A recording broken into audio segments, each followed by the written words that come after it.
சிவராத்திரியானது புதன்கிழமை இரவு ஆரம்பித்து வியாழக்கிழமை காலையிலே முடிகிறது. இன்னொரு பெரிய விசேஷம் என்னன்னா, வியாழக்கிழமை அமாவாசை வேற உங்களுக்கு. அதாவது குருவாரத்தில் முடியுது, புதன்கிழமையில் ஆரம்பித்து குருவாரத்தில் முடியுது. பொதுவாகவே நம்ம கோயிலோட ஸ்தலத்தோட பெருமை என்ன அப்படின்னா, குரு சாப நிவர்த்தி ஸ்தலம், குரு சாபதோஷ நிவர்த்தி ஸ்தலம்னு சொல்லியிருக்காங்க. அதனால் இயற்கையாகவே இந்த வியாழக்கிழமையில் நம்ம சிவராத்திரி முடிஞ்சு மறுநாள் அமாவாசை வரனால இந்த குரு சாப தோஷம் மற்றும் பித்ரு தோஷம்னு சொல்லக்கூடிய 2 வகையான தோஷங்களும் நிவர்த்தி ஆகக்கூடிய அற்புதமான ஒரு நல்ல நாளில் நமக்கு கரெக்டாக அமைஞ்சிருக்கு. அதனால் இந்த மாதிரி ஒரு அமையக்கூடிய அமைப்பில் பொதுவாகவே நமக்கு கோயிலுக்கு வந்து சுவாமிகிட்ட என்ன கேட்கணும் அப்படின்னா, எப்பயுமே அவரை மறக்காத ஒரு மனசு கேட்கணும். அது வேணும் இது வேணும்னு கேட்குறதுலாம் வந்து அது ஒரு சின்னத்தனமான ஒரு புத்தின்னு சொல்லுவாங்க. சுவாமி எப்போவுமே நம்ம கூட இருக்கணும் அப்படின்னு சொல்லி ஒரு பிரார்த்தனை பண்ணிட்டாலே நமக்கு கிடைக்க வேண்டிய விஷயம் எல்லாமே கிடைச்சிடும். ஏன்னா அதுக்கு மேலே ஒரு பெரிய கற்பக விருட்சம் வேறு எதுவுமே கிடையாது. அதனால் இந்த சிவராத்திரியில் எல்லாருக்கும் எல்லா நலனும் கிடைச்சி நினைக்கக்கூடிய காரியங்கள் எல்லாம் கிடைக்கணும் அப்படின்னு சொல்லி எல்லா காரியங்களும் ஜெயமாகணும், எல்லா பிரார்த்தனையும் ஜெயமாகணும், எல்லா குழந்தைகளுக்கும் அதாவது இப்போ இந்த பரிச நேரம் அடுத்து அனுவல் எக்ஸாம்லாம் வரப்போகுது. நல்லபடியாக வித்யாரம்பம்னு சொல்லக்கூடிய வகையில் கல்வி ஞானம் அவங்களுக்கெல்லாம் நல்லபடியாக கிடச்சி நல்லபடியாக அவங்க தேர்வில் தேர்ச்சியாகணும் அப்படின்னு சொல்லி பிரார்த்தனை செஞ்சுக்கணும். அதே மாதிரி திருமணம் ஆகாதவர்களுக்கு திருமணமும், குழந்தை இல்லாத தம்பதிகளுக்கு குழந்தையும், அதே போல் தொழில் சம்பந்தமான தடைகள் இருக்கக்கூடிய அனைவருக்கும் தொழில் சார்ந்த விஷயங்கள் ஜெயமாகவும், எல்லா விஷயத்துக்கும் இந்த விஷயம் அந்த விஷயம் இல்லை, எல்லா விஷயத்துக்கும் பிரார்த்தனை பண்ணிக்குவோம். எல்லாத்துக்கும் மேலே சுவாமி நம்ம கூடயே இருக்கணும் அப்படின்னு சொல்லி பிரார்த்தனை பண்ணிக்கணும். அது இருந்தாலே எல்லா விஷயமும் நமக்கு ஜெயமாயிடும். அதனால் ஒரு 5 நிமிஷம், அதாவது கடைசி காலத்தில் இப்போ கூட்டு பிரார்த்தனைன்னு சொல்லி வைப்பாங்க. அதனால் அது வைக்கக்கூடிய சூழ்நிலை இப்போ இருக்கானுங்கிற தெரியல. சொல்கிறத ஒரு 5 நிமிஷம் எல்லாரும் சேர்ந்து சொல்லிகிட்டே வந்துட்டு பிரார்த்தனை முடிஞ்சதுக்கப்புறம் அப்படியே தீபாராதனை சரி சொல்லுங்கள். ஓம் சிவாய நம, ஓம் சிவாய நம,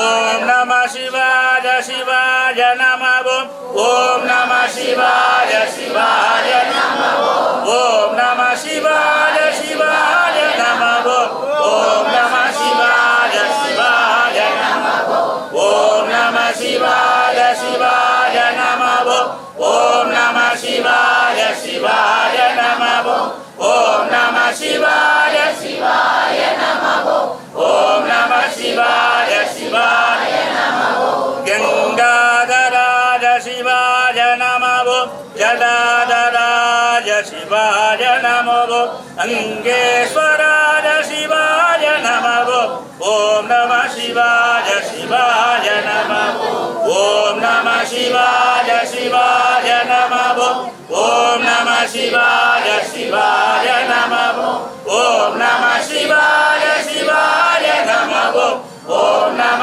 சிவாய சிவாய நம, சர்வேஸ்வராய சிவாய நம, சதாசிவாய சிவாய நம, சாம்ப சதாசிவ சிவாய நம, ஓம் நம சிவாய சிவாய நம, ஓம் நம சிவாய சிவாய நம, ஓம் நம சிவாய சிவாய நம, ஓம் நம சிவாய சிவாய நம, ஓம் நம சிவாய சிவாய நம, அருணாச்சலாய சிவாய நம, ஜம்புகேஸ்வராய சிவாய நம, சிதம்பரேஸ்வராய சிவாய நம, ஓம் நம சிவாய சிவாய நம, ஓம் நம சிவாய சிவாய நம, ஓம் நம சிவாய சிவாய நம, ஓம் நம சிவாய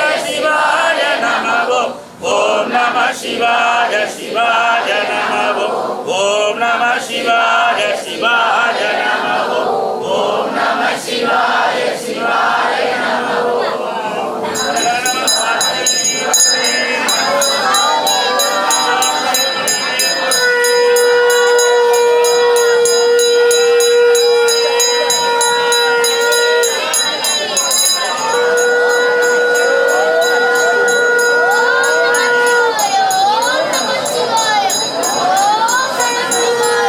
Om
Thank you.